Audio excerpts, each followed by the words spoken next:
Happy Sunday, everyone. Welcome to my channel. Today I'm going to do a little stitch with me. I'm working on a chart called Village Bookshop, and it's an Etsy chart. And I think, if I'm not mistaken, the shop is called Pink Lily Patterns. If I'm incorrect, I will put the proper name of it down in the description box.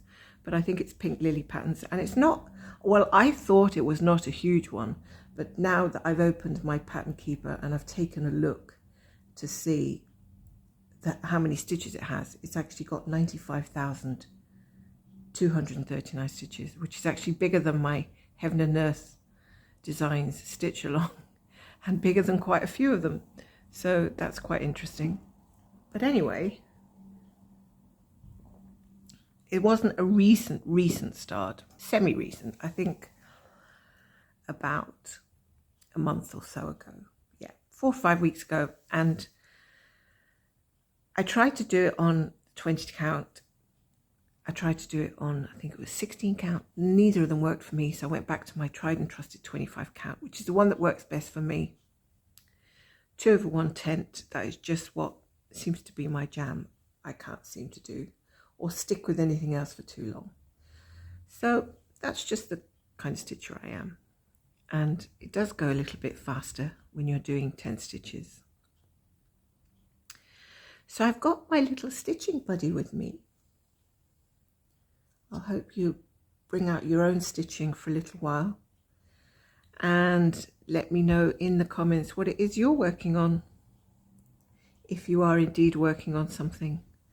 At the moment, I'm working on the top left of this design. It's quite a quirky little thing. I thought it sort of resembled a picturesque scene, like a watercolor. So to me, it looked really, I don't know, like a holiday scene, like like when you go on vacation somewhere to a Mediterranean village or something, or a little tucked away village shop or something like that, or in a little town, or even in a city, or like some undiscoverable little bookshop, and you just think, oh, this looks interesting, I'll just pop in here and take a look. So that's what the kind of facade of this looks like, and I thought it's very different to what I usually go for. I usually go for like big, well, actually some of my pieces I think are a little bit moody, a little bit drab. Like my Sad Fairy is kind of a little bit melancholy, I would say. I do tend to pick sort of pieces that I feel have got a little bit of character.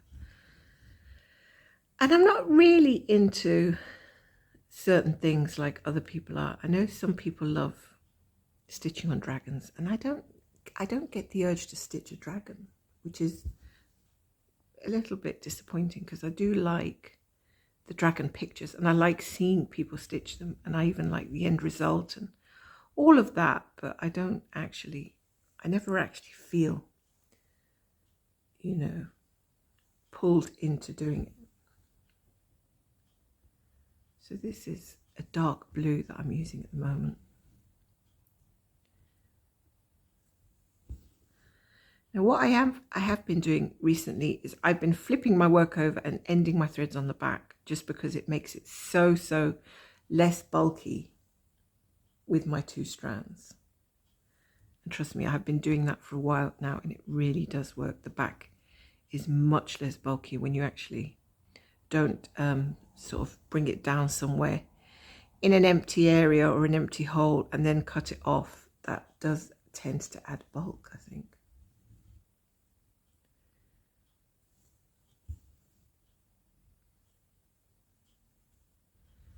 So how is everybody doing with their stitching? Those of you that are doing the Heaven and Earth stitch along, how do you feel that it's working for you? How do you feel that are you getting as much done on as you hoped? Or are you feeling a bit disappointed that you've not got up to where if you've had any goals or intentions? Is that a bit of a disappointment for you? I have to admit that I started completely without any goals, because I'm this type of person that if I make a goal, I'm not going to follow it anyway. I'm just going to give up at some point or change my mind so I don't bother any longer. But I didn't have the intention of finishing the stitch along this year. But I did think that it would be nice to get the 6 pages done. And then I could say, okay, look, I got the 6 pages done, and then I can get all the charts that were offered in the stitch along. Even if I never stitch on any of them, doesn't matter, who cares? At least I got my 6 pages done and I was given them for free. I think if I had to pick one that I was to stitch next, if for instance you had to stitch one of the remaining, I would probably, oh gosh, here we go, because I'm still not sure. Having seen the ones that people are doing and the results of them actually stitched, I probably would have done the one that's got the dandelions. I think it's called Whisper of Wishes or something. That could be right. I just thought that was pretty. Mostly because I like the colours in that one, and also because dandelions have got a little bit of significance in my life, because my younger son absolutely loved dandelions. He used to love, blowing them so that all the little bits would float in the wind. And that's the first thing I thought of when I saw that. But I wasn't sure how that was going to come out in a stitched form, so I didn't choose it. But it actually looks nice. It looks really nice. So if I had to stitch one, it would probably be that one, or maybe the fairy tale, the one that's got the castle thing. But I think the actual original of that one is really nice too. The original version of the fairy tale castle, I think it's really pretty. The colours are very vibrant and nice, and again, different to what I normally would go for. But I am a sort of castle-y person. I do love castles.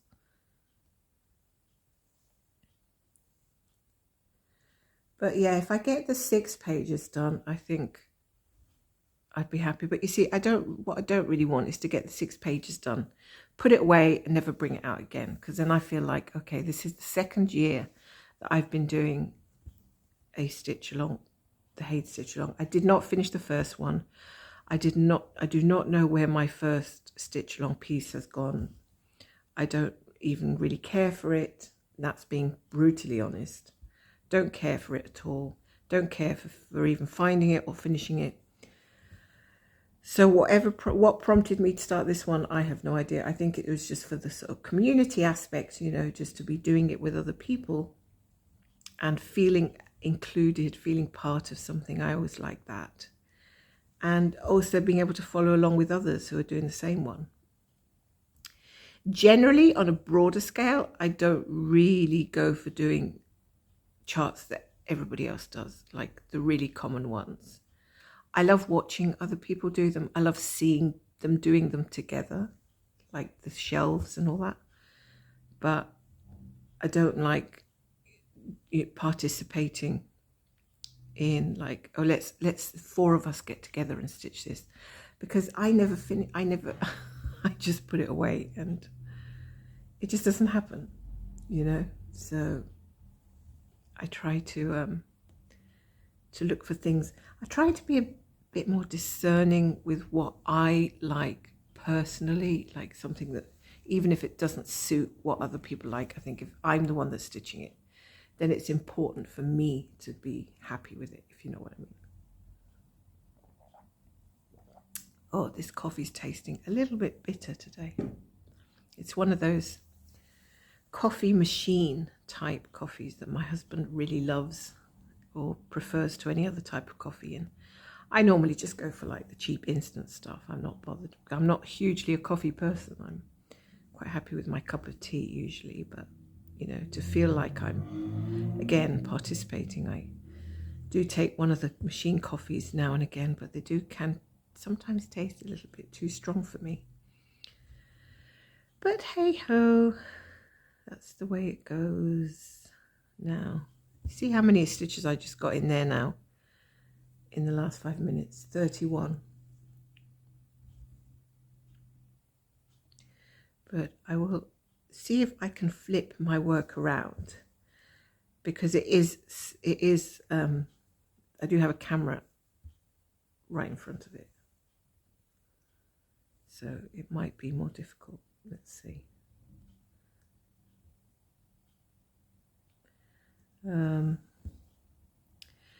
So I will do an update at the end of this month, but I have worked on everything, although I have made one of my pieces a focus piece. Let's talk about that, because I started a piece, again, I can't remember exactly, it might have been the beginning, yeah, I think it was actually, it was the beginning of 2025. I started one called Perfect Wisdom, and it's an owl, and it's a story keep by Heaven and Earth Designs. And it's like I would have thought story keep would be small, like about 40,000 stitches in my head, like really small, but no, it is 90 something. Is it 90 something? Let me just check. No, it is 61,000 stitches. That's still a lot of stitches. That still takes you a long time. Anyway, I got the head of the owl done last year, and then towards the end of the year, it kind of, interest in it kind of, you know, weaned off a little bit. Didn't get, especially because I'd been concentrating on my ship, on Battle for my hate cell. And then last month I looked and I saw that I only needed to do 39,000 stitches to finish this thing. I thought, you know, it's actually possible that I can finish that this year. If I think I need to do like 120 stitches a day or something, having worked that out on the calculator. So I thought, let's give it a bit of a push anyway. So I did. So I've got quite a bit of progress to come back and show you with that one. So that one's been main focus this month, but I hope to have touched on most of them, most of my whips, not all, most of them, before I do my end of month update, which will make me feel good, because then I feel like I managed to, you know, keep a focus in mind, and I also managed to get some good progress in on the rest, even if it's just a little bit on some of them, doesn't matter. It's just that they're moving. The one I'm really not drawn to is the kit one that drove me mad, with the symbols being all faded and stuff. And let me see if I can flip this around. Yay. And the symbols being difficult to decipher, so I don't tend to gravitate to that one hardly at all. But, you know, one day, eventually, we'll get there. But it seems a bit of a shame, because I would like to finish it, but I don't enjoy stitching it. So it's kind of difficult to finish something when you don't enjoy the time spent on it. I just got up to a point in the chart where it's just difficult to read the... yeah, I've tried all the PDF and what have you, and Saga and this, that and the other, and I just can't do it. Although I did manage to push ahead with the larger print of the PDF. That did work for a bit, but not enough to sustain my interest, really. But it did work, as in I can now read the symbols a bit better, but that doesn't mean I'm enjoying it. Never mind. I'm sure I will get it done eventually, as we all say. I have to admit, I do love the way the Lowry can just flip over like that when you need to, you know, get your work ended at the back, your thread ended at the back. Now, where am I heading? I'm going to go back up here. Get some of these gaps filled in here on this top left side.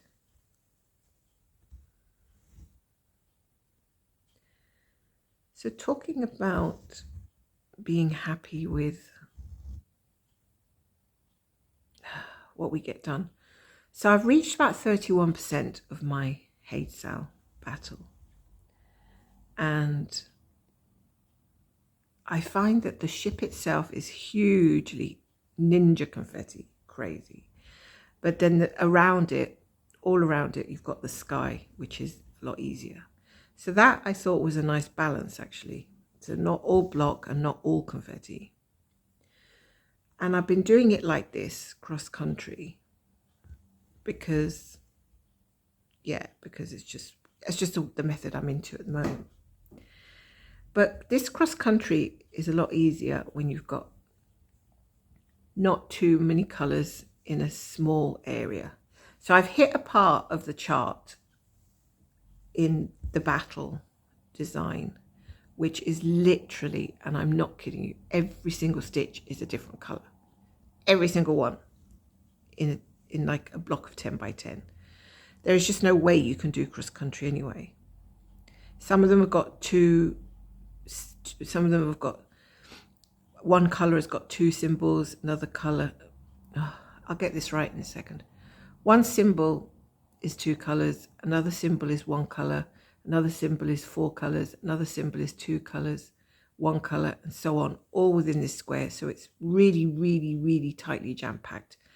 So I've had to go back to the parking rows. I'm just doing rows down that particular square because it's too difficult to carry threads at the back with the amount of stitches that need going into it. Too difficult. Just all that crisscrossing. I'd never get my needle through. And so I think it's okay to just park for a little bit until you get to a more open area where you don't need to park and you can just keep going again. That is kind of how is it there's always a police car whenever I do a recording? I think nearly every single stitch with me has got a police car going past.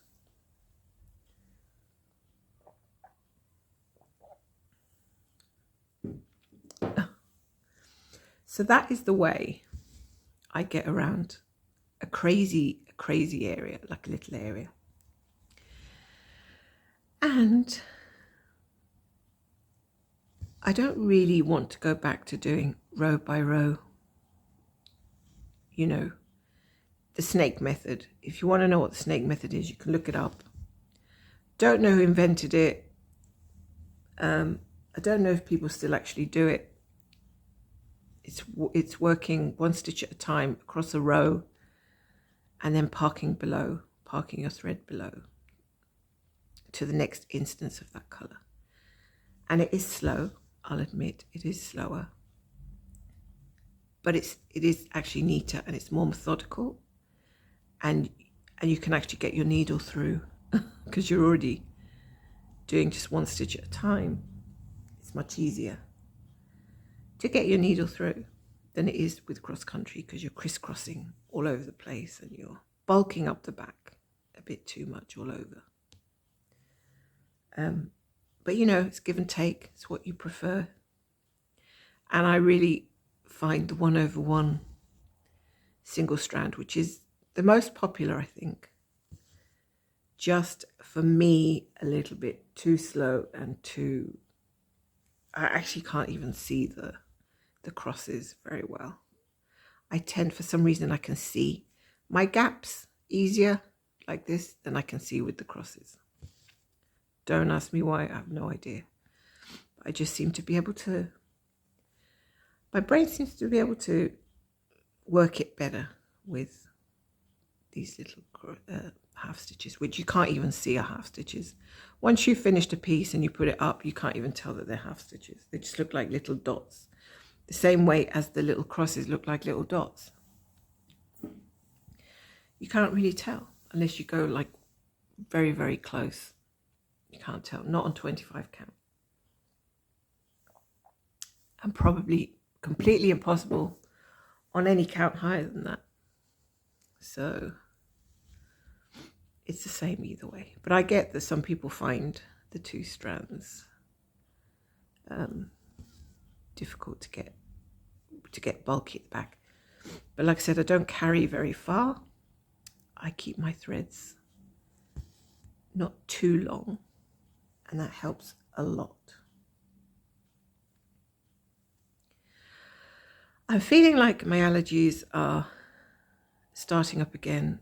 The whole blocked nose, croaky throat, yeah, time of year thing again is being a little bit annoying, to be honest. I can't. Some days it's not so bad, but there are days when I just get a headache and yeah, you just don't want to do anything. You can't even read a book. Gosh, that police car is just having a laugh, isn't it? I think. That is not an emergency sound. That is like, we're bored, we're just going to drive around, honking our little horns. Just to annoy people. That is not a get out of the way, there's an emergency sound.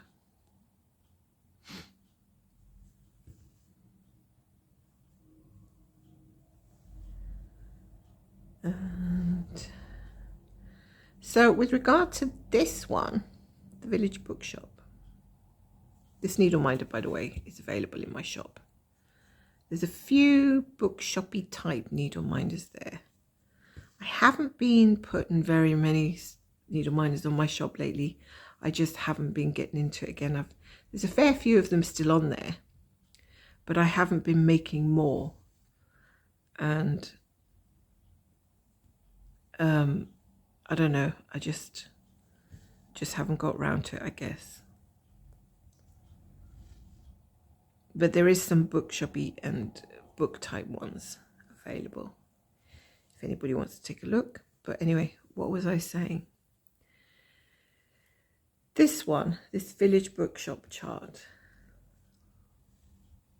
is not one that I'm bringing out all the time or every week. Indeed, probably not even every month. But I do like it enough to keep it in the picture. So it's staying. It's not that I'm going to just put it into the naughty corner or the timeout corner or the I'll see you sometime in the future corner. It's in with my active whips box. Because I have this kind of like box where I throw in all the ones that I'm working on. Which at the moment is about 7. So it's always in there if I feel like I want to do a bit of stitching on it.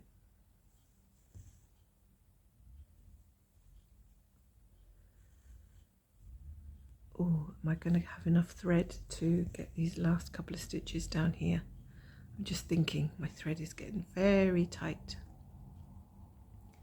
Should be able to get 2 more stitches in. So I've no idea, like the mock-up on this looks fine to me, but I don't know if it's going to look exactly the same as the mock-up. That I do not know.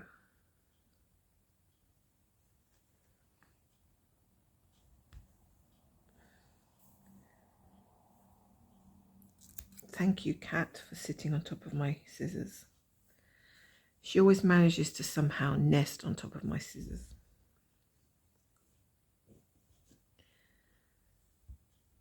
That's exactly where she wants to be, so she knows I can't get them.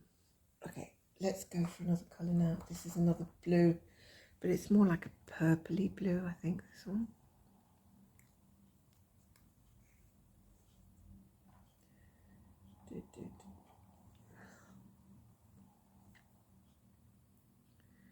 So this chart is actually quite colourful. To be honest, it's not. I tend to pick a chart and really go for it, and then I realise that most of it is brown, and I think, oh no, why did I choose this? It's got so much brown and so much green. I don't think about the colours until I actually go to kit it up.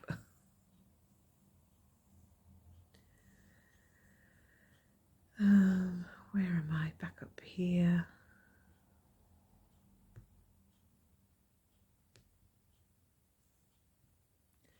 Can't see.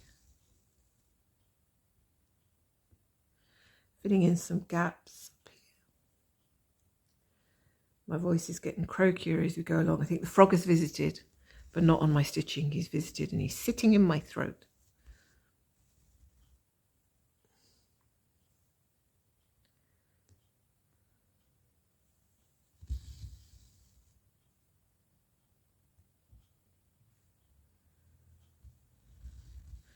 So lots of people have started, well, actually, no, they haven't. I was going to say they've started the Library of Cats. But from what I see, a lot of people are waiting for the large version, not just the large version, the humongously large version of Library of Cats, which is going to be so exciting. I'm not doing it, but I'm really excited to see other people are starting it. And I'm excited to see where they're going to start it and if they're going to do anything different to the top left corner, or they're going to start in the middle, or there will be variations, and I think that's going to make it so interesting that I'm kind of looking forward to. Funny that, looking forward to seeing other people stitch something that I'm not going to stitch. Does that make sense? Well, I guess it does, because you do get pleasure seeing other people's progress, actually, even if you're not doing the piece. I just think it's too much for me. I'm just too overwhelmed to do something that big. And I feel like if I do, I'm never going to get my ones finished, because I'll just ignore them even longer. And I do want to get my Riverwalk charm finished eventually, because I am at like 57% or something. So actually, I might even take it out later and stitch a bit on it, because I've been really focusing on the newer ones, as you do, like my battle, and I haven't been good. I haven't done as much on the bigger one, because I feel like I've done so much on it already. I've done 57%. It's big, but it's not going to keep moving, and it's not neglected. I do stitch on it every month, but I could pay a little bit more attention to it, I guess. Could do. It's just trying to get to all of them with the time that you're allocated is difficult. Oh, there's cat hair.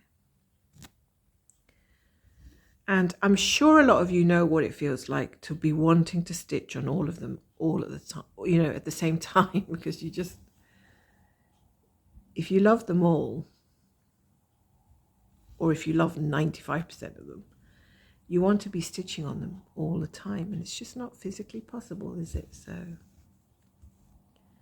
guess we have to be grateful that we can stitch at all. And yeah, I think patience is the virtue. Patience is what we need to remember to have. Like this one is 95,000 stitches. Okay, so I'm at 2% on this one now. So I've got a long way to go. And I thought it was a small one when I saw it. I thought, oh, that's a nice little picture, because it's because the picture's so small. When you look at it, it's quite deceptive. You don't realize how big it's actually going to be, even on a high count like this, 25. Very deceptive. And then you go and kit it up and think, my God, it's still got like 100 colours. So yeah, it's still going to take me ages.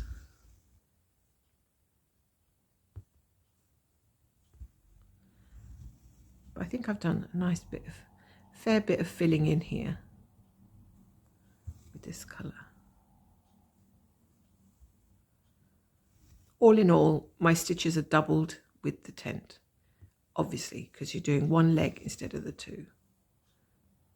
And it's not about racing or about rushing. I just feel a bit more satisfied when I can sit down for, a couple of hours and have done 400 stitches instead of just 200 stitches. It's just that little bit more like satisfying for me to say, oh, I've done 400. Now that's not bad, not a bad amount at all for a couple of hours of stitching. And I used to do the slow-mo snake method, which was slow. It was consistent but slow. And I find it hard. I do find it hard to go back to that now. But sometimes, like I said, it's necessary for me to do that when every stitch is a different stitch. It's just to slow down, just slow it down and try to get through each one by one. And then when I get back to the blockier areas, just resume my cross country. But I'm still kind of scared to sort of venture down too far, even with the grid. Or maybe it's because I don't like to see too many gaps left behind. Oh my goodness, that is the third. Sorry, guys. Whoever's driving that police van, unless something's actually happened, it's possible that something has actually happened and they've got more than one car at the scene. Wouldn't surprise me. Oops, don't want to go down there. It is a major city after all. I mean, what can you expect? I just don't really pay any particular attention. I actually don't even hear it unless I'm recording. And then I can think, oh my goodness, there's that noise disrupting my stitch with me. But hopefully nothing bad has happened and people are okay. I always think, I hope people are okay.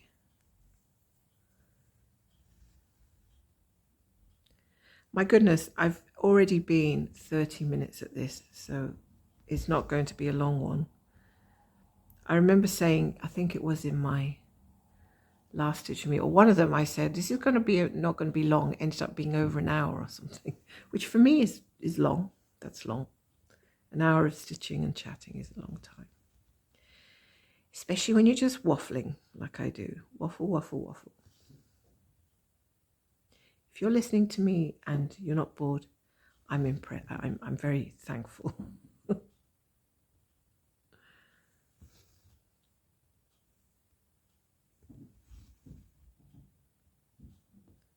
Oh, I can hear some noise coming from next door. Is it furniture moving day by the neighbours?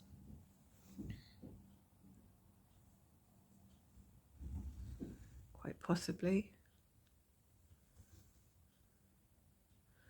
So I'm going to have some upheaval relatively soon because we've decided to redo some of our flooring because some of it is in bad state and needs to be fixed, needs to be done. Just one of those, maintenance upgrade kind of things. But obviously when you have flooring done in an apartment, everything just goes completely pear-shaped. I mean, I don't even know how we're going to get around it with all the furniture. And we're going to have new flooring put down in our hallway. So that's going to be a nightmare because we won't be able to get from room to room. And so I guess I think it's only going to take them like 1 or 2 days. So we can literally, kind of stay out of the way for a few hours and let them get on with it. But yeah, it is going to be a little bit disruptive. And I don't think the cat will really care too much. She'll be curious at first and then she'll probably just hide in the bedroom because she usually does that when people turn up. She's not very bothered about, she's a bit timid. She's a timid cat. She's not up to your face, really friendly. When she first sees you, she'll approach you cautiously. And then when she sees you're not going to attack her, she might stick around a bit. But she's not that bothered with you. She's not scared. She'll be not scared, but not particularly affectionate or anything.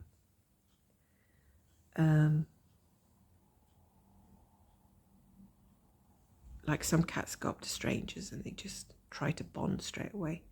No, she's more cautious than that. But so I expect that when, she knows that there'll be a lot of noise and pieces of wood coming up and stuff, she's going to be a little bit frightened, I think. So I'm going to have to calm her, take her to the bedroom, give her a favourite treat, a little blanket, and kind of keep her out of the way at first until she kind of gets used to, or she kind of sees that there's stuff going on that's not going to harm her or anything. Because she is an apartment cat. She's not an outdoor cat. She wants to be in here. She doesn't want to go out anywhere. She loves her little home and looking out of her window and seeing the world out. She's happy with that.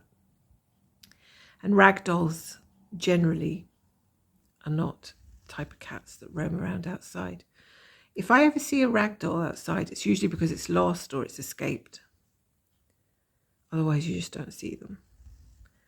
They are just house cats, and she's happy with, she doesn't want to. Even if you leave the front door open, she won't go outside. She might sniff a bit in the landing, but then she'll come running back in because she's a bit afraid. But I'll tell you, it also, the fact that she prefers, that she wants to be indoors, costs us a lot less in vet bills because we don't have to worry about her fighting with other cats. We don't have to worry about her catching diseases, like the 1,000,001 things that they can get. We don't have to worry about any of that, which is great.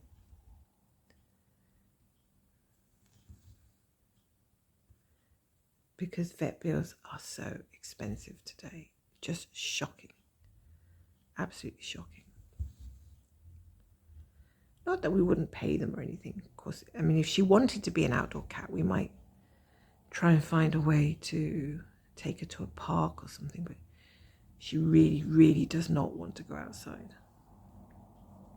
And that's fine. That's what, she's a ragdoll after all. Right, I think I'm going to get to the end of this row, and I think I'm going to leave it there for a bit. Go and replenish my hot drink and come back again soon and do another stitch with me. And then I've got my update, and I don't know when I'm going to be able to fit in a live because, like I said, I'm going to have a bit of an upheaval coming along soon, and I'm going to need to put away, or I have mostly put away a lot of my cables and things that are in the way.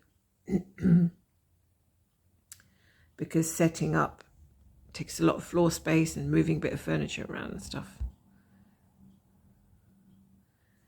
for my quarters. So I've got 3 stitches here of this colour. So yeah, this was just like a little check-in to say hello, I see you, and hopefully you're all okay and doing good. Everything's fine. And I will be back again soon. So I'm going to just stop there. And thank you for watching and spending a few minutes with me. So take care and have a lovely rest of the weekend. See you soon. Bye.